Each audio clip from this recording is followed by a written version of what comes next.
Very much for hosting me here today. I'm really grateful for the opportunity to present to you how hopefully we can assist Israeli companies to enter Australia. I'd like to thank obviously Eric and his team at Austrade for setting up today. It's a great opportunity, and obviously the Ambassador for welcoming me here today. Antonio has given you a very good introduction as to the sizzle, the real opportunity, and the benefits that can be obtained by some real collaboration and closer engagement between Israeli AGTECH companies and the agricultural community in Australia. I got to give you the boring stuff, which is actually how you do this. I'm really pleased that, in fact, that I didn't create the lean model name. I'm really impressed that you came up with it. It's a great way of just defining what we do.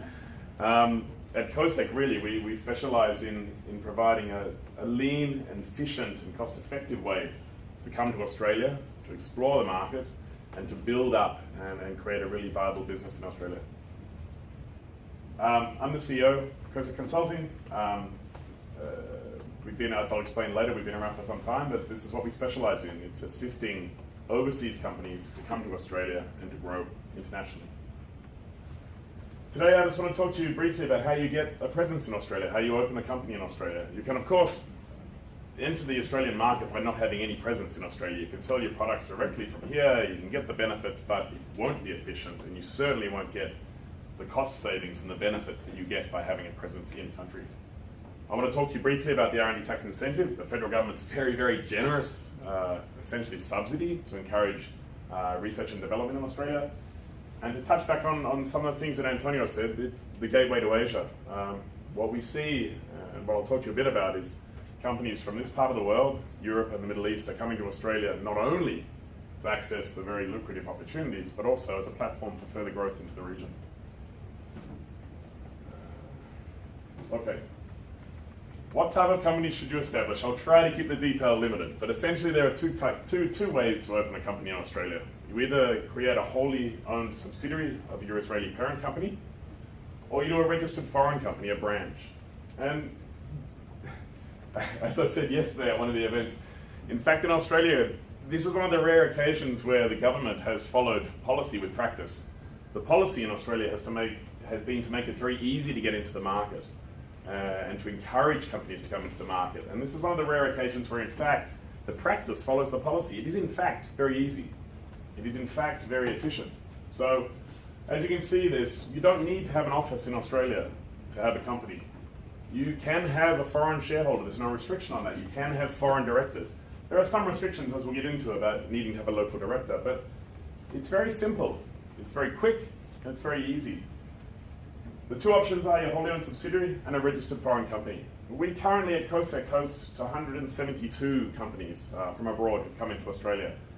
And to give you some indication as to the difference between them, we only have 7 who've done a registered foreign company.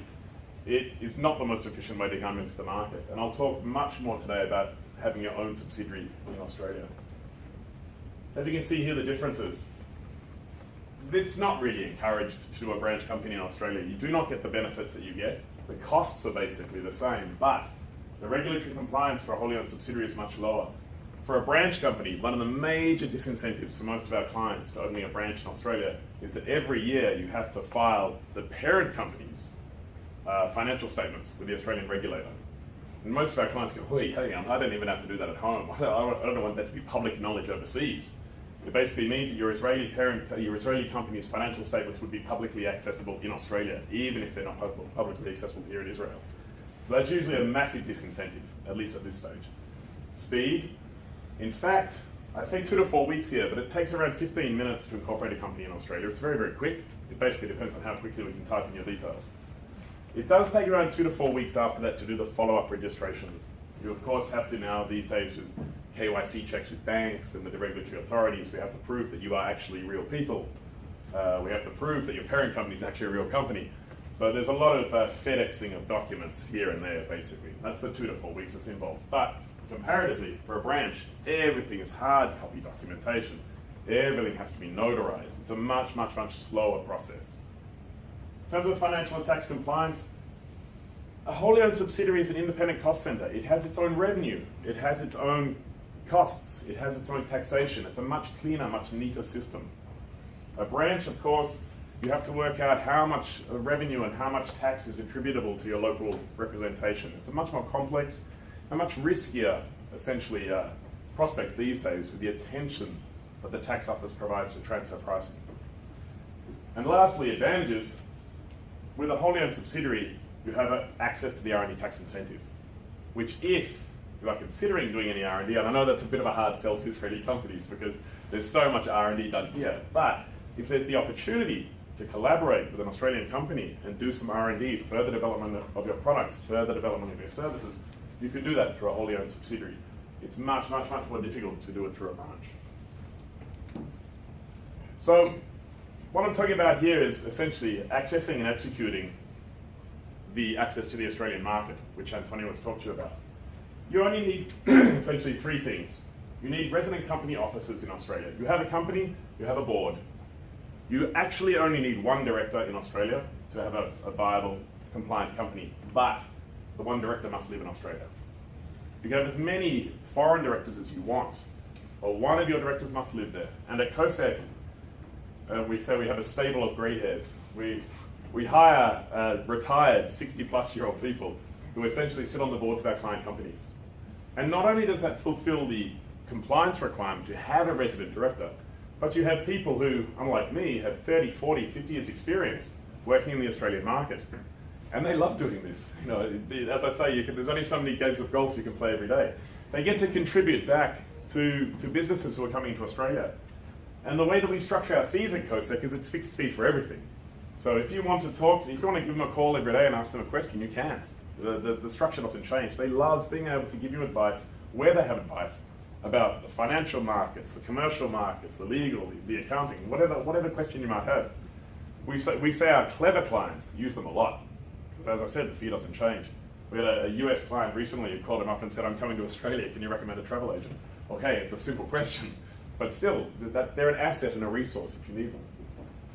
You need local agents if you do a branch, just to give you an idea. It's the comparative, it's the other side of the fence. If you open up a branch, you need a local agent, which of course we do as well. But you also need a resident public officer, which is an individual who is appointed to the tax office. And again, these two people must live in Australia. They can be the same person. At CoSec, we split them up. But you need to have these two roles filled in your company. Secondly, you need to have a registered office. You don't need to have a physical office, but you must have an address. So for a wholly owned subsidiary, as I said, now we have 170 plus companies all acting out of our address in Melbourne. It's simply an address. We collect all your mail, we forward it on, we make sure that, again, nothing is missed, which is incredibly important. We have a client who's in the document destruction industry, who for years, they had their registered office at one of the document destruction facilities. And surprise, surprise, somebody would receive an official piece of correspondence from the regulator is shredded, which is not such a good idea. So we make sure that anything that is coming from the regulator, from the tax office, from, God forbid, lawyers, that we make sure we scan it and forward it on to you so you don't miss anything. And lastly, of course, you need to have financial and tax compliance. You have to have your accounts done properly, and that links up here to the director. The director's responsibilities in Australia are quite broad. The liability is quite strong. You need to make sure that the company is solvent. Okay? One of the advantages of having a local director at our company on your Australian company in Australia is that not only do we have a professional responsibility to make sure that we are providing a good service to you, we have a personal responsibility. Directors in Australia are personally liable for everything in a company. Even most recently, the corporate regulator said they're now responsible for cybersecurity. If the director knows there is a cybersecurity risk and they don't make adequate steps to make sure that there is protection in place, they're personally liable for that. So if the company has a cybersecurity breach and somebody suffers a loss, and I as a director have not taken adequate steps to make sure that we protect. Now, if you are selling products in Australia and you have profit, that's great. But essentially, this is where it's really attractive to startups. It's worthwhile mentioning, though, that it is aggregated turnover. So it's the turnover of the Australian company, the turnover of your Israeli parent company, and this is where it gets challenging, anybody who has more than 40% of the shares in your Israeli parent company. So if you had VC backing of over 50%, which I don't know why you would, but if you had VC backing of over 50%, you have to consider your VC turnover as well. Okay? But most of the people I've been speaking to this week generally don't have shareholders that own more than 30% individually. So it doesn't matter. If they have 30% of their shares and their turnover is $1 billion, it's irrelevant. Okay? What they're trying to do, what the Australian government's doing here is saying, If you're a huge company overseas, you can't set up a subsidiary in Australia and then we'll give you cash back at the end of the year. We'll say, no, you finance your own R&D. But if you are over that 20 million level, and we'd hope that if you come to Australia, you'd get over $20 million of turnover in a year, that'd be wonderful. Then again, you get up to 38.5% tax credit. So the basic calculation is, let's say you're doing $1 million of R&D, you have $385,000 that you can reduce your tax burden by that year as well. So essentially, you can be tax-free for quite a long time in Australia. Now, everybody always says, this sounds too good to be true. And it does, but it is true. It's been in Australia for around 15 years now. It's a way of essentially, again, it's one of the, you might say it's a rare example, I'm not trying to insult the Australian government at all, but it's one of these examples of where the Australian government's been really proactive in implementing a practice that follows a policy. And it was brought in because we have had 27 years of sustained economic growth. We have had 27 years without a recession. But a lot of that is due to very good regulation, really good policy, but also the fact that we were digging rocks out of the ground and selling them to the Chinese. But that's ended. The mining boom has officially ended. It is scaling down. And this is a way of encouraging development, much as you have the startup nation in Israel, it's a way of encouraging development in Australia. So even though we give you 43.5% cash back at the end of the year, you're leaving, I'm not an accountant, 56.5% of your money in Australia. And with a nation of only 25 million people, we don't have the kind of domestic capacity to really invest in industries like this. So this is why it's encouraging foreign companies to come in and tip money into our R&D services industry in Australia and do development in Australia. Okay? It's a bit like trying to quantify the benefit of an Olympic Games. You know, there's a lot of investment and a lot of spending that goes around an Olympic Games. It's very hard to quantify, and it's a similar concept. You know, you bring that money into Australia, it's going into the agricultural industry. It's going into development, into universities, it's going into employment. You know, the flow-on effect is very broad. Briefly, just so you know, the company tax, as long as you're under $50 million of revenue, the tax rate is 27.5%, it's quite high. And we have a flat rate of GST, goods and services tax at 10%, which of course acts like any VAT or any GST worldwide. You can deduct input tax credits against your output tax credits, etc. Again, we do all of this for you, so you don't have to worry about it.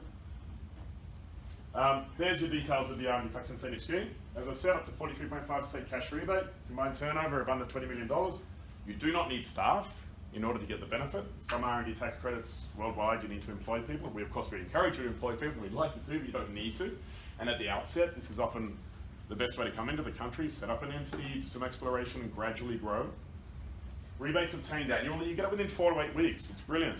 Essentially, if you're reporting to a 31 December balance date, we have until 31 October of the following year to make the claim. We're very efficient at CoSec. We're usually making the claims by around the end of March at the latest. You're getting the money back by April. You can then use that money in Australia for whatever purpose you want, of course. You can send the money home. There's no restriction, okay? You've got to spend at least $20,000 on R&D to get it. And frankly, anyway, $20,000, I don't know what kind of R&D you'd be doing that would cost less than $20,000, but that's the minimum spend. You have a maximum spend of $100 million, so don't get too enthusiastic. And the definition of eligible R&D is actually really, really broad, but it must be an experiment. The definition basically says that if you are conducting an experiment to which you do not know the answer in advance, then it's eligible R&D. That's the only definition.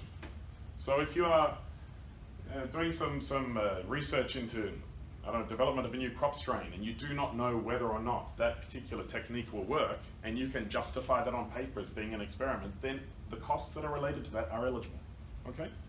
But not only is the core R&D activity, so let's say developing that seed strain, the costs related to that are eligible, but any activity which is related to that core R&D activity and which could not be conducted but for that are also eligible. So if you were doing lab work to test those results, that is an eligible R&D spend as well. So it's one of these great opportunities where, you know, you look at 43.5 and you think, yeah, but come on, maybe the scope of actually the spend is so narrow that really I can only recover 10% of my costs. No, it's really broad and really, really generous.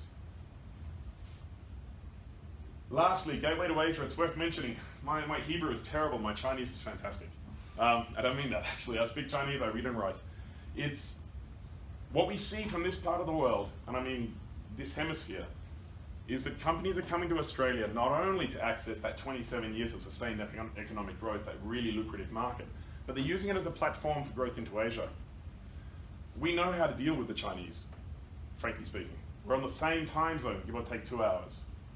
We have the capability and the experience and the expertise to engage with that market. And again, we have, for example, out of Europe, a lot of our clients are saying, yeah, sure, we want to be in Australia, but we have a team there now that is doing all that work with China.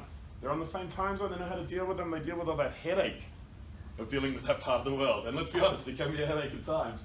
So there is a great opportunity to do so. At CoSec, we have, interestingly, those 5 languages, which are entirely related to what Antonio was saying. We can engage with Latin America. We can certainly engage with Asia. As it is at the moment, 25% of our business comes out of Asia, and of that, 70% is coming out of China. So, I mean, the Chinese are in Australia for good reasons, but indeed, we engage them on a regular basis. Otherwise, in terms of giving an idea as to what we do, we provide a turnkey solution. Everything I've talked about today, we can do for you. Literally, outside of CoSec, you don't need anybody else but clients or collaborative partners. And Antonio can, of course, help you with that part of the equation. We've been around since 2011. We only have 15 staff. We're a small, lean organization ourselves. We have scalable solutions, but we can provide you with that global presence in Australia. We can certainly provide you with that platform for further growth. And we have a lot of case studies of clients. We have a client in who developed an expense app. It's one of these, you take your photos of your receipts, it's uploaded to the cloud, it processes expense claims to the clients. They're based out of San Francisco, they were pre-revenue, they opened in 2 countries immediately outside of the US, they went straight to the UK and straight to Australia. Everybody thinks Australia, 25 million people, what's the point? After year 1, they just posted publicly a 360% growth in revenue in Australia, which is not the same way in the UK. You know, they had a few people on the ground in Australia. They're running most of their operations out of the US. They don't need to have a huge office and huge team on the ground on day 1. Lean entry, get in there, start getting the work done. But 360% growth in year 1 it's good. I'd be happy if we had 360% growth in a year. I can tell you that much. And there you go. That's basically what we do. As I said, we set your company up, provide you with your director, your company secretary, your public officer, register your provide you with your office, as I've said, do all of your accounting, everything from bookkeeping, income tax returns, payroll, etc. And then 2 optional components as you may require them. Number 1, you probably need people on the ground at some stage as you grow up, as you scale up. Number 2, we can certainly help you with the R&D tax incentive.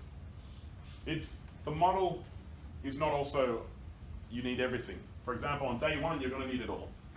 But as you grow, you may get people on the ground and maybe you don't need accounting. Maybe you have an accountant doing work for you in Australia. Fine, we drop that out. This is a solution that we work with you to grow, to ensure that you can grow effectively and become a really viable and big business in Australia. We have clients now who have 3,000 staff in Australia. They're still doing this and we're still doing this because they want to have the trust that they have people on the ground that are working for you as the shareholder rather than working for the general manager, for example, in Australia. And they want to make sure that they don't get the documents shredded when they come in from the tax office. And that's it. That's all I've got to talk to you about today. I'd be happy to obviously answer any questions you have. I'd be more than happy to follow up by email or telephone if you want to learn more. Yeah.